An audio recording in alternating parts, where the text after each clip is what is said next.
Amém. Amada Igreja do Senhor Jesus Cristo, venho-vos proclamar Cristo, a solução de Deus para os conflitos internos do homem. No texto que nós lemos aqui de Gênesis 3:9, que vou repeti-lo, e chamou o Senhor Deus ao homem e lhe perguntou: onde estás? Neste texto, Deus faz uma pergunta. Mas essa pergunta, onde estás, não é uma pergunta geográfica, locativa. Deus não está interessado aqui ou querendo saber aonde o homem estava. Deus, ele é onisciente. Ele sabia perfeitamente onde o homem estava. Mas essa pergunta é uma pergunta sobre o estado interior do homem. E Deus faz essa pergunta para despertar justamente este estado de consciência no próprio homem. Não que Deus não soubesse onde ele estava, mas é uma pergunta para tentar despertar o homem do que estava acontecendo nele próprio, ou seja, no próprio interior do homem.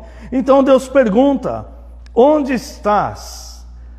Onde você está em meio a turbilhão, o turbilhão de sentimentos e emoções que te arrebataram da paz quando você comeu do fruto proibido? Onde você está neste meio, nesse turbilhão de sentimentos que te tiraram da paz que você tinha até cair e que agora promove dentro de você sentimentos que você não conhecia antes? Onde está o seu estado de consciência? Deus faz quase que um apelo ao homem: olhe para si mesmo e perceba o que está acontecendo com você agora. Depois que você aceitou morder a delícia, que você não poderia mordê-la, o que aconteceu com você? Aonde você está? Essa é a pergunta de Deus. Onde estás? Onde está agora, após o pecado ter te devastado? Onde você está agora? Você foi criado perfeito, habilitado para viver prazerosamente e usufruía de uma paz intensa. Mas onde você está agora? Olhe para o que você era, considere como você está agora. Por isso Deus então faz essa pergunta: onde estás? Bem, ao leitor distraído, essa pergunta pode parecer uma pergunta simples, mas há muita complexidade nela.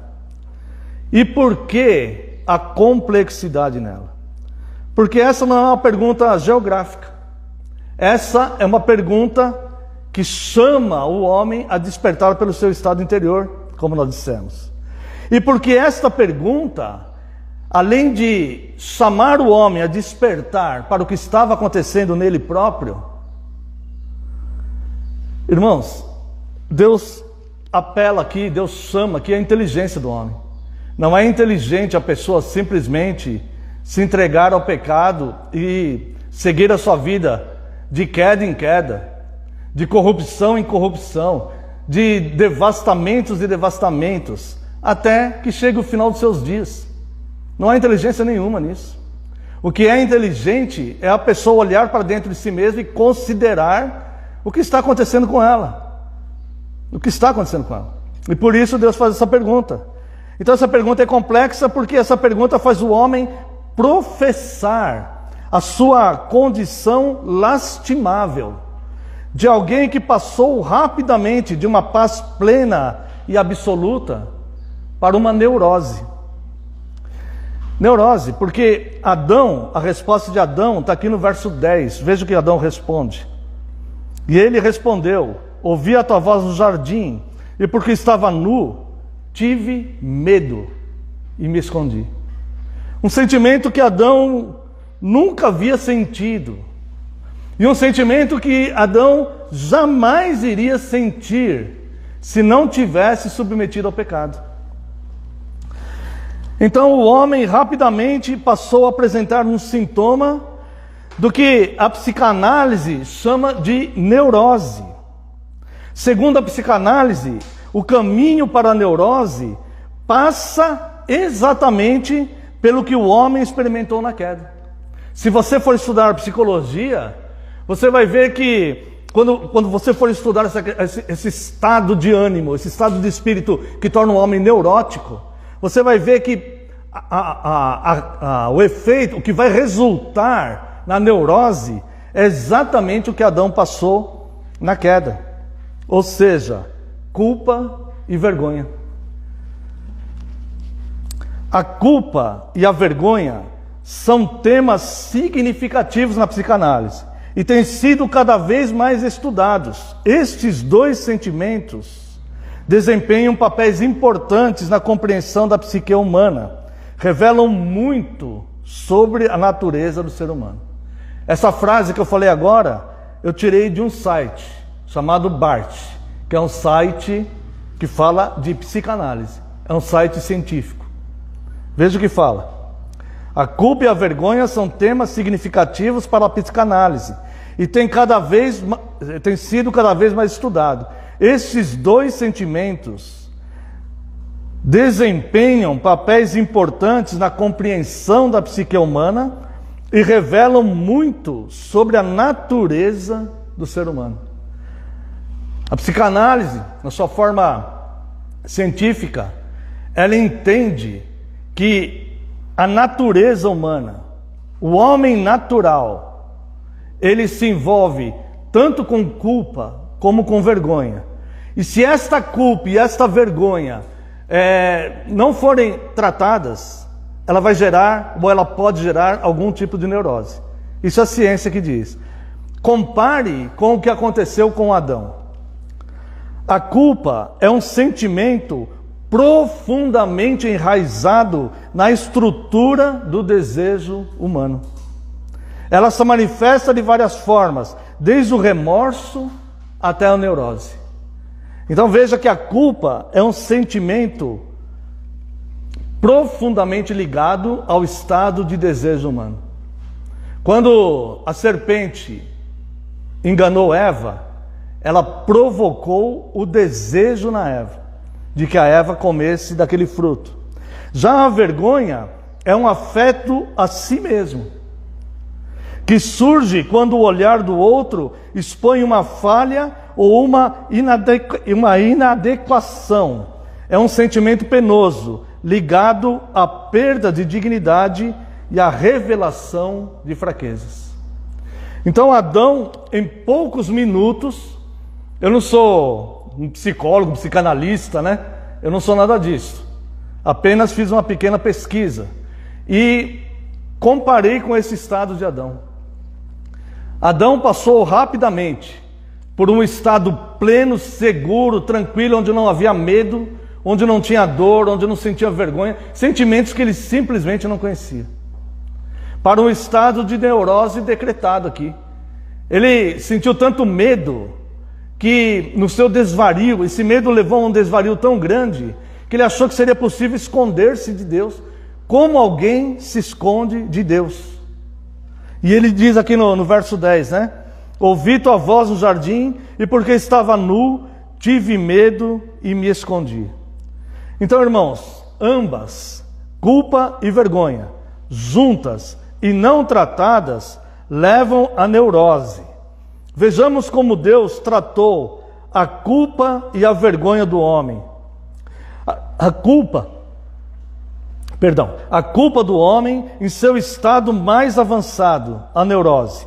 Para entendermos melhor, vamos ver o início do conflito na existência humana, na Terra, observando os 4 personagens que estão nesse texto aqui: a serpente, a esposa, o marido e Deus. Primeira coisa aqui, irmãos, é que a serpente, ela exerce o poder influenciador, afirmando meias verdades. Veja como a serpente, como Satanás, personalizado ali na serpente, ele conseguiu tirar Eva do seu estado pleno, do seu estado de paz. Não podemos dizer que ele simplesmente mentiu para Eva. Mas o que ele fez? Ele fez uma mescla aí de mentira e verdade. Ele usou meia verdade. Veja aqui que ele diz aqui no verso 4 de Gênesis 3. Então a serpente disse à mulher: é certo que não morrereis. Deus disse: é certo que morrereis. A serpente diz: é certo que não morrereis. Ah, mas isso é uma mentira. É uma mentira, mas se você olhar mais a fundo, é uma meia verdade. Porque Eva não morreu na hora. Ela trouxe a morte, ela permitiu a morte para si mesma, ela permitiu a morte para toda a sua descendência, e ela trouxe imediatamente a morte espiritual. A morte espiritual foi instantânea. Morto em delitos e pecados. Mas a serpente, ela faz o papel aqui do influenciador. Ou seja, e ele influencia misturando mentiras e verdades. Por que as seitas que existem no segmento cristão, por que as seitas, elas são muito mais numerosas na quantidade de pessoas do que as igrejas mais fiéis? Por que acontece isso? Porque é uma mistura da verdade com a mentira. E o erro é muito mais simples. Então se o erro é simples e eu coloco um pouco de verdade, então dá uma sensação que aquilo é verdade. Então algumas coisas as pessoas falam: não, mas isso aqui a Bíblia fala mesmo. Mas só que junto não está perfeito, não é aquela pregação de Cristo genuína, mas a mentira junto. Isso acontece com os conselheiros do dia a dia. Ou seja, pessoas que aconselham a vida das pessoas. Podem ser amigos, podem ser parentes, podem ser pessoas que dão conselhos que têm um fundo de verdade, mas eles não estão enraizados na verdade absoluta. Existem pessoas, irmãos, que são direcionadas por muitas coisas. A palavra de Deus diz que a revelação, as escrituras, são os oráculos de Deus. Mas existem oráculos, muitos outros oráculos, em praticamente todos os segmentos da sociedade. Por exemplo, a pregação dos falsos mestres, a pregação daquelas pessoas que fazem a filosofia, que fazem frases filosóficas, né? Tipo aquela que eu sempre menciono nos meus sermões, né? Você deve amar mais a si mesmo do que amar aos outros. Isso é uma influência. Pessoas que fazem esse tipo de frase e de pensamentos e que divulgam. Isso são influências, né? Músicas são oráculos. Filmes são oráculos. Novelas, livros, literatura, tudo é oráculo, desde que dê uma sensação de direção para alguém. Então, desde que promova uma ideia em alguém, para alguém agir de alguma forma, isso é oráculo. Então tem músicas que a pessoa ouve e ela sente vontade de consumir bebida alcoólica. Tem música que a pessoa ouve e ela fica deprimida. Às vezes a pessoa acorda super bem, vai limpar a sua casa ali, tá bem disposta para limpar, aí coloca ali para ouvir aquelas músicas que falam de depressão, de tristeza. Daqui a pouco aquela pessoa está lá triste e deprimida. Então, tudo pode ser oráculo. E Satanás, ele vai representar aqui, irmãos, a figura daquele que influencia. Então, quando nós trocamos a palavra de Deus por uma influência, seja ela qualquer, alguma coisa morre. Quando Deus disse: é certo que morrereis, e o influenciador negativo diz: é certo que não morrerás, sim, vai morrer, porque Deus diz: é certo que morrereis. Então, ela não morreu fisicamente, mas morreu espiritualmente. Ela não morreu naquela hora, mas ela permitiu a entrada da morte no mundo, após Adão ter caído, né? Permitiu a entrada da morte no mundo. Então, quando nós trocamos a santa palavra de Deus por uma influência, seja da pessoa que você mais ama no mundo, pode ser um parente, pode ser alguém muito ligado a você, mas se for uma influência que não é enraizada nas Escrituras, alguma coisa morre. Então nós devemos sempre, em todas as instâncias da nossa vida, comparar todas as coisas com as Escrituras. O segundo personagem aqui nessa história é a esposa. A esposa, até então, ela não tinha um nome. Ela não se chamava Eva ainda. Ela tinha um reconhecimento. Ela vai perder esse reconhecimento. Mas ela tinha um reconhecimento. Veja aqui, Gênesis 2, 22 e 23. E a costela que o Senhor tomara ao homem, transformou-a numa mulher, e lhe trouxe. E disse o homem: esta, afinal, é osso dos meus ossos e carne da minha carne, chamar-se-á varoa, porquanto do varão foi tomada. Aqui, ela tinha um reconhecimento. Adão olhou para sua mulher e falou assim: ela é minha carne, ela é osso do meu osso, ela sou eu, ela é parte de mim, ela é a minha vida. Do jeito que eu cuido de mim, eu cuido dela. Do jeito que eu me amo, eu amo a ela. Ela sou eu. Ela tinha um reconhecimento. Mas esse reconhecimento foi perdido. Agora, ela vai ter uma função de gerar a vida humana. Veja Gênesis 3:20. E deu o homem o nome de Eva, sua mulher, por ser a mãe de todos os seres vivos. Então, note, é um nome de honra? Continua sendo nome de honra? Continua. Mas entenda como Eva começou a perder-se. Adão também começou a perder-se, nós vamos falar sobre ele. Mas como Eva começou a perder-se quando ela deu ouvidos à influência. Quando ela abandonou o que Deus falava, que ela sabia tão bem. Porque Satanás, a serpente, pergunta para ela: o que você não pode fazer aí? Ah, não, Deus disse que eu posso comer de tudo. Ela conhecia, ela sabia. Deus deu essa ordem para o homem, mas ela e o homem eram um. Carne da mesma carne, osso do mesmo osso, eles eram um. Eles eram uma unidade. Ela era a costela dele, que se transformou numa companheira idônea. E aí, irmãos, ela começa então a perder, ela tinha um reconhecimento, agora não, agora ela tem uma função. Uma função de honra, é uma função de honra.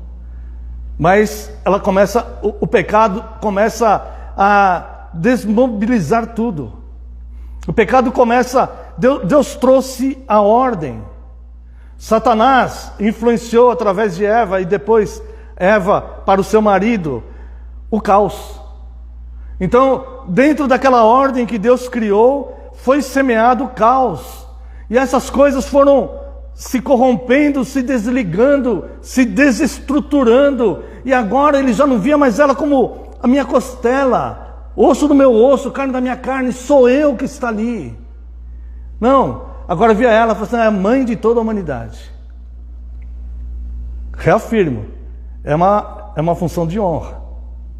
É um estado de honra ainda assim. Mas já não era mais aquele estado de reconhecimento que tinha. O pecado começou a fazer isto. Hoje existe uma luta social que se chama, é um crime, né? Uma luta social para combater esse crime, um crime que se chama feminicídio. Veja a que ponto o pecado levou a humanidade. Hoje mulheres são agredidas, são mortas, porque existe uma incompatibilidade, alguma coisa assim. O homem toma aquela sua esposa, eles se casam e um dia ele mata ela. Veja o que o pecado trouxe para a humanidade. Veja que uma influência que parecia não ser tão ruim, porque tinha uma parte de verdade ali, foi uma meia verdade, mas não foi a verdade inteira. Veja que uma pequena influência com uma aparência tão inocente causou. Ela poderia pensar: não, mas a serpente, o próprio Deus criou a serpente. Realmente o fruto é bom para o paladar. Eu acho que não vai morrer não, né? Deus é tão bom, tão misericordioso, acho que não é porque eu vou só porque eu vou dar uma mordidinha aqui nesse fruto, que Deus vai me matar. Eu acho que Deus não vai fazer isso. Deus é tão misericordioso. E então, irmãos, esse tipo de pensamento distorcido, misturando verdade com engano, verdade com desobediência, verdade com traição, verdade com mentira, foi causando todo tipo de pecado que foi entrando no mundo. Então a esposa, ela tinha um reconhecimento. Agora ela tem um nome. Em idiomas latinos, como o nosso, a etimologia da palavra fêmea vem de fome. Eu não sei se em outros idiomas que deram origem, né, a vários outros idiomas, se é assim também. Mas os idiomas que vêm do latim, a palavra fêmea, ela tem a ver com fome. É com fome. O que significa isso? Significa que o marido, ele tem que alimentar a sua mulher para que ele tenha a sua prole. Essa é a etimologia da palavra fêmea. Então, a ideia é mais ou menos assim. Imagina o homem da caverna, vamos pensar assim, né? Para ficar mais fácil. Então, ele saía, trazia a caça para alimentar a sua mulher. Porque a mulher alimentada, do corpo dela, ela alimentava o seu filho que estava sendo gerado e depois mantinha a vida dele do próprio corpo dela, que ela teria que amamentá-lo. Então, da mulher, o homem dependia da mulher para ter a sua prole, né? Então, ele alimentava a mulher para que a mulher com o seu corpo alimentasse o seu filho que estava sendo gerado e depois essa mulher mantivesse a vida do seu filho através da amamentação, né? Então, o homem, aliás, a mulher, ela tem o seu corpo e o seu corpo gera e mantém a vida. O apóstolo Paulo, ele fala que a mulher, ela foi preservada pela sua função de mãe, mãe do Salvador da humanidade. Não fosse a mulher, não teria o Salvador da humanidade. O terceiro personagem que nós vemos aqui é o marido. E o marido, ele faz a vontade da sua esposa. Mas, neste caso aqui, ele está fazendo a vontade da sua esposa em detrimento à vontade superior, que é a vontade de Deus. Então, veja como a mulher, como ela perdeu a sua condição, e ela serviu de instrumento para que o marido perdesse a condição também. Então, olha só, como houve a influência da serpente na mulher, a mulher se tornou a própria influência negativa no marido. Mas isso não omite a culpa do marido, porque o marido também conhecia a lei de Deus. Desse fruto não comerás. Então, ela foi perdendo aquela condição de ser uma com ele. E no buraco que ela caiu, ela puxou ele para cair também. E ele, em vez de firmar-se, ele voluntariamente se jogou com ela no buraco. Então o homem faz a vontade da esposa ao desobedecer e comer o fruto, mas sente em sua consciência o peso da iniquidade. Olha só uma sutileza que tem aqui, irmãos. Ambos fugiram e se esconderam. Veja aqui, Gênesis 3:8. Quando ouviram, né? Aqui está no plural, então só tinha os dois, Adão e Eva. Quando ouviram a voz do Senhor Deus, que andava no jardim pela viração do dia, esconderam-se da presença do Senhor seu Deus, o homem e sua mulher, por entre as árvores do jardim. Os dois fugiram e se esconderam de Deus. Mas o homem, ele entrou num estado tão deficitário da própria consciência dele, ele começou a se perder tanto dentro de si mesmo, e entendendo isso, é uma das formas da gente entender porque Deus chamou: onde estás? Tem pessoas que falam assim: mas Deus não é onisciente, então como é que Deus não sabia onde eles estavam, né? O homem começou a se perder tanto no seu estado de consciência, ele fez a vontade da esposa, desobedeceu e comeu. Mas aí ele sente na sua consciência um peso da iniquidade. Ambos fugiram se escondendo, mas o marido responde apenas por si. Veja aqui no verso Gênesis 3:10. E ele respondeu: ouvi tua voz no jardim, e porque estava nu, tive medo e me escondi. Esse estado que chegou a um ponto de uma neurose, passou por culpa, passou por vergonha, agora era medo, medo puro. Era um medo tão assolador que ele nem se preocupou com a sua mulher. Agora ele estava ali respondendo por si mesmo: não, eu tive medo, desculpa, eu me escondi. Ele não falou assim: não, nós tememos, nós tivemos medo, por favor, não pese sua mão sobre a minha esposa. Ele, em nenhum momento ele tomou essa postura aqui. Tudo isso, irmãos, que está sendo falado aqui é efeito do pecado. O pecado, ele vai... Isso aqui acontecendo ali ainda antes deles serem expulsos do jardim. Quando Deus chama a consciência: onde está? Onde você está agora? Dentro do que você fez? Com essa troca absurda que você fez?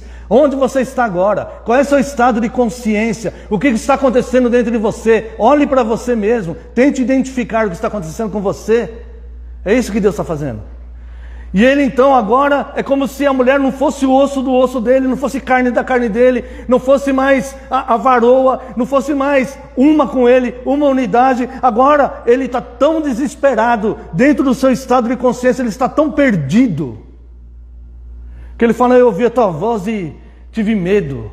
Eu tive medo, a única coisa que ele consegue falar: eu tive medo e me escondi do Senhor.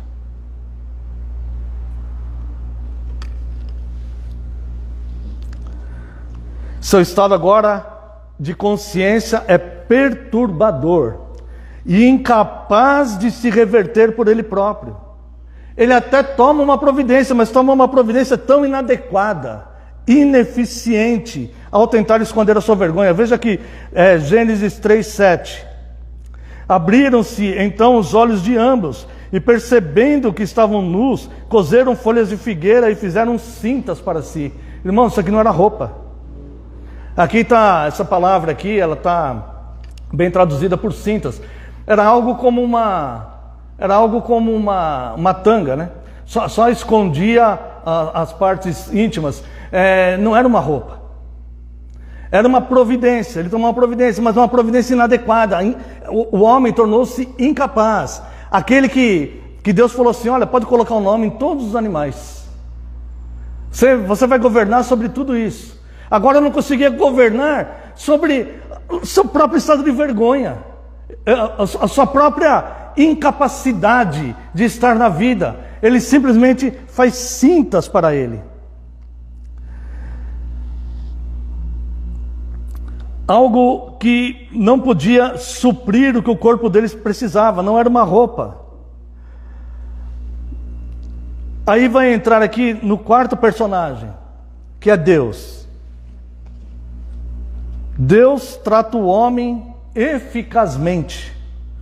A despeito dessa incapacidade, o homem se perdeu dentro de si próprio e não conseguia tomar providências simples para sua própria subsistência ali naquele jardim mais.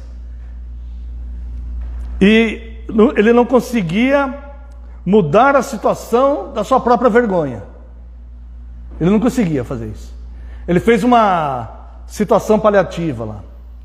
Mas aí Deus, ele trata o homem eficazmente. Qual que é a primeira coisa que Deus faz ali, depois de chamar o homem à consciência do que estava acontecendo com ele? Olha como Deus é justo e misericordioso. Deus poderia simplesmente punir o homem, mas Deus faz todo um tratamento com ele. Deus faz todo um tratamento na mente dele. Entenda o porquê que essas coisas estão acontecendo com você. Entenda porque essas coisas sobrevieram a você. E procure entender a minha misericórdia agora. O que eu pretendo fazer para recuperar a dignidade que vocês perderam. Então Deus, a primeira coisa que Deus faz depois de chamar a atenção dele para o seu estado de consciência, Deus produz roupa eficaz, que elimina a vergonha e reveste o corpo deles. Porque agora, no mundo amaldiçoado pelo pecado, Gênesis 3,17 fala que a terra foi amaldiçoada por causa desse pecado, né? Agora, no mundo amaldiçoado pelo pecado, haveria frio, haveria espinhos, haveriam insetos, haveriam plantas venenosas, haveriam diversos problemas que eles deveriam lidar, e nus eles iam ter uma certa dificuldade. E Deus então derrama o sangue inocente pela primeira vez na terra, representado não, pelo animal, representando o perdão do pecado. Hebreus capítulo 9, verso 22 diz que sem derramamento de sangue não há remissão de pecados. Deus poderia criar algo para ele. Deus poderia pegar folhas e fazer uma vestimenta de folhas. Seria ineficaz isso. Então é necessário agora o quê? Derramar sangue, tirar a pele de um animal, para que pudesse revestir a coroa da sua criação, que era o homem e a mulher. De toda a criação, Deus disse, haja isso, haja luminosos, haja isso, haja aquilo. O homem e a mulher, Deus fez com as suas próprias mãos. Amor puro. E agora então Deus, ele tem que derramar sangue, um sangue inocente. Não foi aquele animal que pecou, mas Deus teve que derramar o sangue inocente para retirar a pele do animal e revestir o corpo deles, eliminando a vergonha.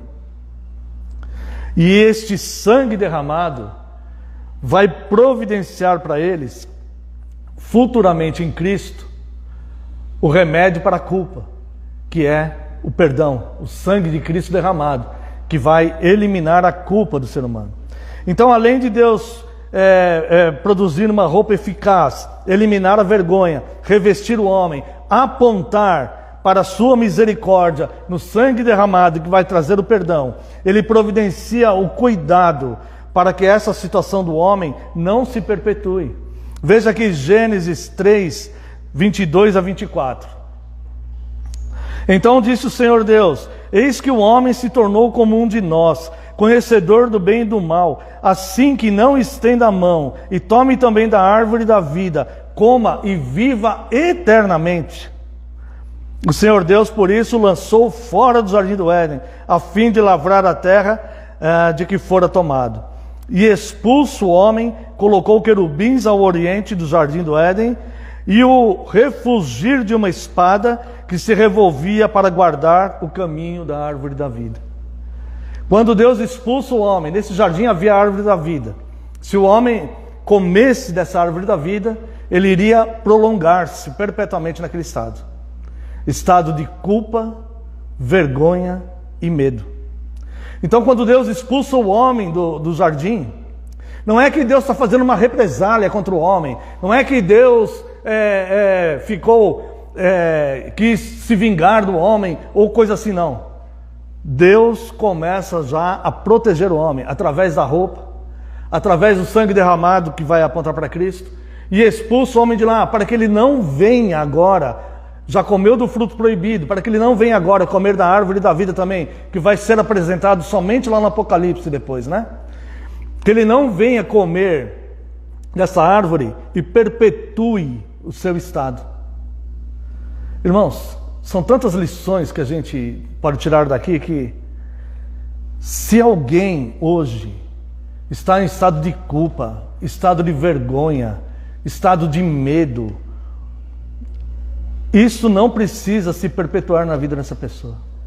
Não precisa. Existe um Deus misericordioso que moveu todas as coisas para reparar no homem o erro que o homem cometeu ao cair.